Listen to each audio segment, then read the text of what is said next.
Saudara-saudaraku, insya Allah di video kali ini kita akan membicarakan masalah hukum membongkar kuburan.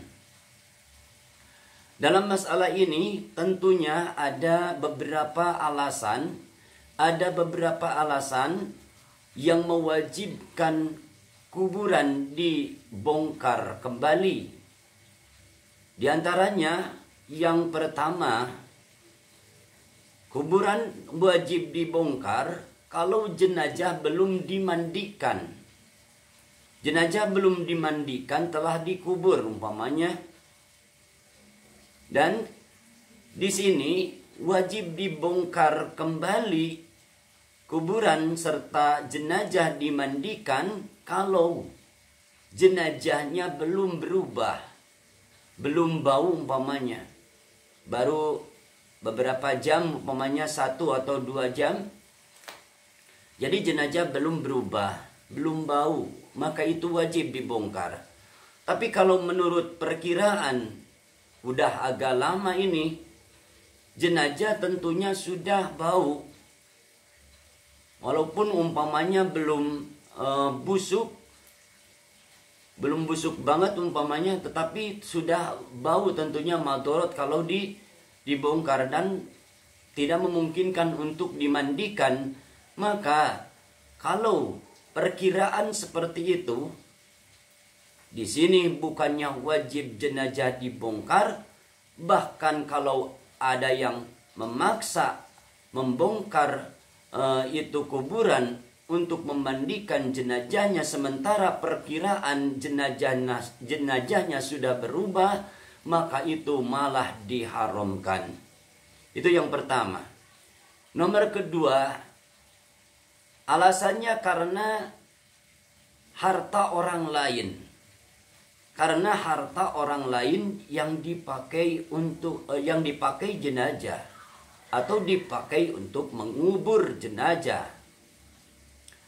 Contoh, di sini umpamanya jenazah di kain kafanan milik orang lain. Ini bukan mencuri, tetapi bahasanya dipakai dulu.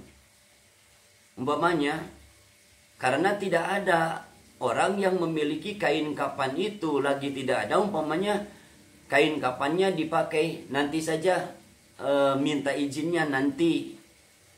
Apakah harus diganti atau bagaimana urusan nanti. Pokoknya sekarang dipakai dulu.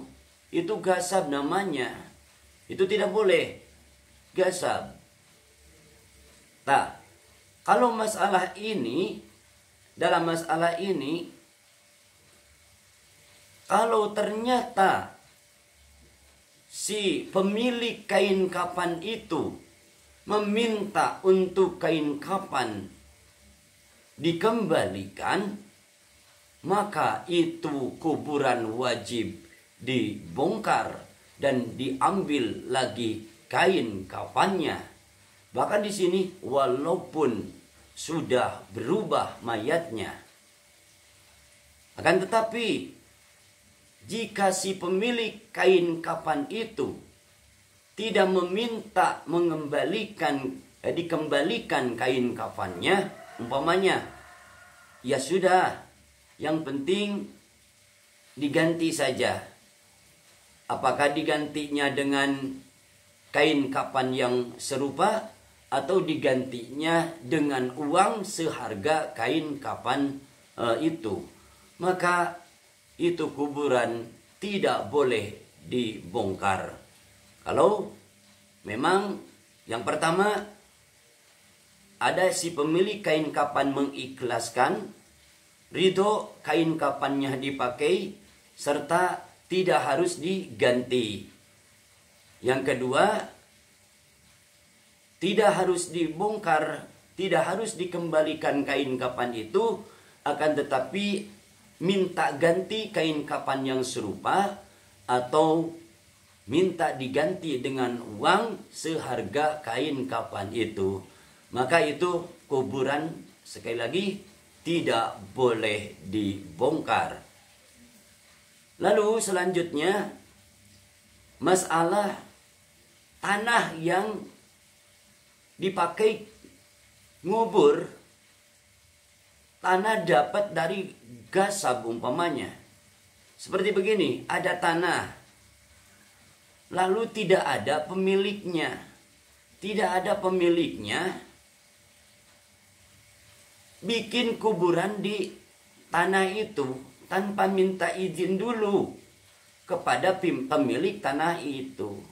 Maksudnya ini kalau ada yang mengubur bukan di pemakaman umum. Bukan di pemakaman umum. Atau di pemakaman tanah yang diwakafkan. Yang diwakafkan. Bukan. Ini di tanah milik. Di tanah milik. Nah umpamanya ada orang yang ngubur di sana. Mengubur jenazah di sana tanpa minta izin terlebih dahulu, seperti tadi yang memakai kain kafan, nanti saja minta izinnya umpama. Nah, setelah penguburan jenazah selesai umpamanya, maka si pemilik tanah itu tidak ikhlas atau tidak ridho tanahnya dipakai untuk mengubur jenazah. Makanya itu kuburan wajib dibongkar, dan jenazah itu dipindahkan ke tanah yang sah. Jadi itu. Jadi hal-hal yang jangankan haram, ini yang gasab juga. Yang gasab ini kan pengertiannya sesuatu yang bukan berniat untuk, seperti tadi kain kafan, berniat untuk menyolong, bukan. Ada kata dipakai dulu, urusannya nanti belakangan. Nah ini dalam mengurusi jenazah jangan sampai menggunakan atau memakai istilah-istilah seperti itu, karena bisa menjadikan masalah yang sulit nantinya, apalagi kalau menguburkan di tanah milik orang lain, itu harus sangat dihindari, terkecuali kalau sudah memiliki izin atau membolehkan untuk membeli untuk satu kuburan umpamanya, terkecuali kalau gitu. Jadi kalau ujug-ujug kita pakai, maka itu termasuknya gasab, dan itu tidak dibenarkan dalam agama Islam. Dan selanjutnya, kuburan atau alasan kuburan harus digali atau wajib digali, dibongkar kembali kalau ada benda yang berharga jatuh ke kuburan umpamanya. Apa penggali kubur atau orang lain lagi menggali kubur, umpamanya ada benda berharga jatuh sehingga terkubur dengan mayat. Maka itu kuburan wajib dibongkar untuk mencari benda itu, untuk mengambil benda itu.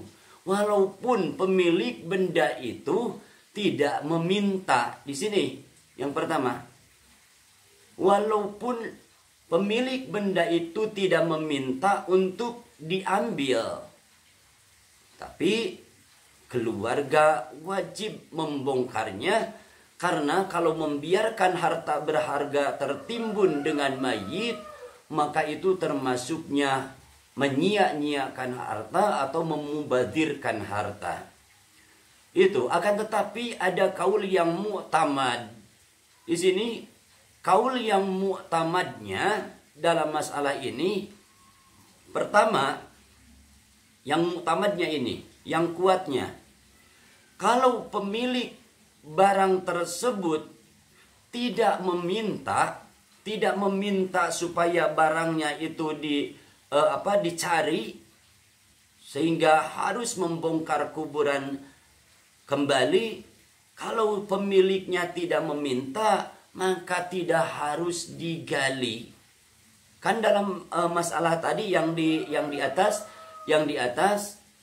mau minta atau tidak meminta pemiliknya untuk digali kuburan itu untuk mencari benda tersebut, maka itu tetap wajib. Namun di sini yang kuatnya kalau pemiliknya ikhlas, ya tidak usah, biarin saja. Kasihan kalau sampai kuburan harus dibongkar kembali, maka itu tidak harus dibongkar kuburan. Dan yang kedua, kalau ahli waris sanggup mengganti barang tersebut dan si pemiliknya ridho, tidak harus barang itu yang jatuh ke kuburan yang tertimbun dengan mayat, biarin, yang penting diganti dengan barang yang serupa, atau tidak dengan barang yang serupa, diganti oleh ahli waris dengan uang seharga barang tersebut. Maka itu kuburan tidak boleh dibongkar kembali. Saudara-saudaraku yang dirahmati Allah Subhanahu wa taala, yang saya sampaikan di sini dikutip dari kitab I'anatut Thalibin jilid kedua halaman 122.